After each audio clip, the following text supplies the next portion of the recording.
Tan Malaka, saya bukan Bolshevik.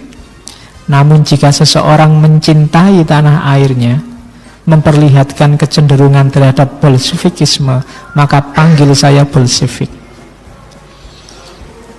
Jadi Bolshevik itu tadi revolusi Rusia, ya karena memang gagasan sosialisme, komunisme itu inspirasinya dari revolusi Rusia. Kalau nasionalisme, demokrasi itu dari revolusi Amerika dan revolusi Perancis. Jadi masuknya lewat sana. Cuma revolusi Rusia ini namanya Bolshevikisme. Ini yang meruntuhkan kuasanya zaman itu tahun 1917, 25 Oktober. Yang tanggal ini dipakai oleh Tan Malaka untuk mendirikan Partai Murba. Ketika terjadi revolusi Bolshevikisme itu yang nanti melahirkan yang kita kenal dulu namanya Uni Soviet. Runtuhnya kekuasaan Tsar Nicholas II zaman itu. Dan dari situ kemudian banyak yang tertarik dengan sosialisme, komunisme. Ya tokoh besarnya revolusi Bolshevikisme itu Lenin, dari eranya Lenin. Jadi awalnya di Rusia itu kan ada Partai Sosialis Demokrat. Partai Sosialis Demokrat itu punya dua faksi. Yang pertama Bolshevik, yang kedua Menshevik. Yang Bolshevik ini yang keras, yang tidak mau kompromi. Yang Menshevik ini yang moderat. Nanti dua faksi ini saling menjatuhkan, saling serang. Awalnya ya sama-sama Partai Sosialis Demokrat Rusia. Oke, makanya Tan Malaka bilang, sudahlah tidak apa-apa kalau aku dianggap PKI kah, dianggap Bolshevik kah, asal demi Indonesia nggak masalah.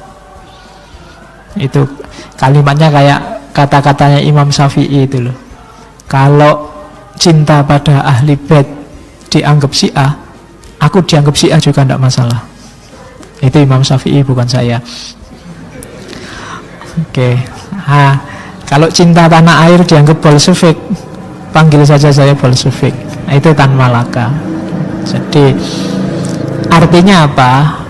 Kalau memang kita yakin jalan kita sudah benar, sudah lurus, peduli amat sama komentarnya orang, sama stigma yang ditempelkan orang, sama anggapan-anggapan orang. Itu menunjukkan punya pendirian yang kuat. Tidak gara-gara takut dianggap Syiah terus kalau gitu saya nggak usah lah ngomong-ngomong tentang ahli bait, ngomong tentang cinta ahli bait. Itu Imam Syafi'i kan. Tapi kan beliau enggak lah. Kalau cinta ahli bait dianggap Syiah, ya anggap saja saya Syiah, enggak masalah. Oke. Ya dalam banyak hal kalau kita punya prinsip kuat, boleh pakai logika semacam ini. Kalau titik-titik dianggap titik-titik, ya anggap saja saya titik-titik. Titik-titiknya kamu isi sendiri. Oke, terus nah ini diantara visi upaya Tan Malaka untuk Indonesia. Jadi setelah dia mengembara kemana-mana dan Indonesia merdeka, dia pulang. Pulangnya Tan Malaka ke Indonesia jangan dibandingkan dengan pulangnya Soekarno dari pengasingan. Jauh. Tan Malaka pulangnya sendiri, nggak ada yang peduli, nggak ada yang kenal, nggak ada yang sambutan besar-besaran. Kalau Soekarno pulang kan yang menyambut luar biasa zaman itu. Cuma Tan Malaka ini bukan ingin melawan Soekarno. Soekarno juga sahabatnya, temannya. Banyak kebijakan-kebijakannya Soekarno yang dia tidak setuju. Khususnya kebijakan-kebijakan perundingan, apalagi zaman kabinetnya Syahrir.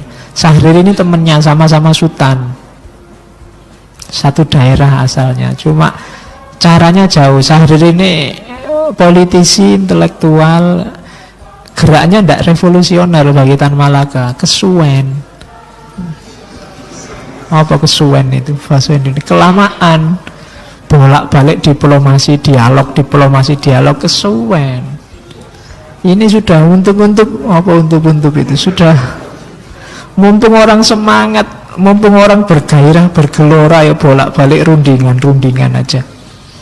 Kapan kita merdeka beneran ini?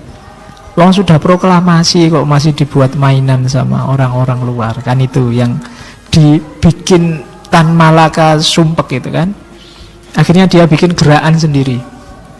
Itu nanti yang jadi awal dia mulai diincar, termasuk oleh pemerintah. Dia bikin tahun 46 kelompok namanya Persatuan Perjuangan. Dia dengan gagasannya sendiri membentuk kelompok, dibentuk di Purwokerto tahun 46. Organisasi-organisasi dihubungi semua, siapa yang mau bikin gerakan baru untuk Indonesia yang baru. Dan zaman itu berhasil mengumpulkan 141 aliran politik, organisasi politik, Laskar, Masumi ikut,